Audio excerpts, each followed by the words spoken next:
നിങ്ങൾ മനുഷ്യരാണെന്നും ഉന്നത പാപങ്ങളും ദഹനകൃത്യങ്ങളും നമ്മളെ എവിടെ എത്തിക്കത്തില്ലെന്നും ഇന്നല്ലെങ്കിൽ നാളെ മരിച്ചു പോകുന്നവരും ജീവിതത്തിൽ ജനിച്ച നാൾ മുതൽ ഓർമ്മ വെച്ച നാൾ മുതൽ പ്രിയപ്പെട്ട മരണത്തിന്റെ അല്ലെങ്കിൽ കല്ലറയിൽ അടക്കുന്നിടം വരെയും ദുഃഖസാഗരത്തിൽ കൂടെ മുങ്ങി നടക്കുന്ന വെറും കൃപതുല്യമായിരിക്കുന്ന ഒരു ആയുസ് മാത്രമുള്ള ജീവിതങ്ങൾ മാത്രമാണ് മനുഷ്യരുടെ തിരിച്ചറിഞ്ഞ് താൽക്കാലികമായിട്ട് നമുക്ക് ലഭിക്കുന്ന അധികാരങ്ങളിലോ അല്പകാലത്തേക്ക് അനുഭവിപ്പാൻ തരുന്ന സമ്പത്തിലോ മറ്റു വിധമായിരിക്കുന്ന സൗന്ദര്യത്തിലോ ആരോഗ്യത്തിലോ ഒന്നും പ്രശംസിക്കാതെ പ്രിയപ്പെട്ട ഏത് മനുഷ്യനും സമാധാനത്തിനായിട്ട് പ്രശംസിപ്പാൻ ഒരു വഴി ദൈവം വെച്ചിട്ടുണ്ട്.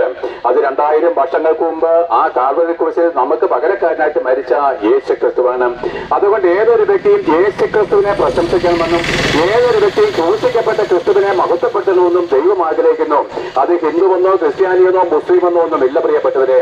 മനുഷ്യരായിരിക്കുന്ന മരണമുള്ള എല്ലാവർക്കും വേണ്ടി യേശു ക്രിസ്തു എന്ന ഒരുവൻ മരിച്ചു എന്നുള്ള നല്ല വാർത്ത നിങ്ങളോട് അറിയിപ്പാനായിട്ട് ദൈവം എന്നെ ആക്കിയിരിക്കുകയാണ്.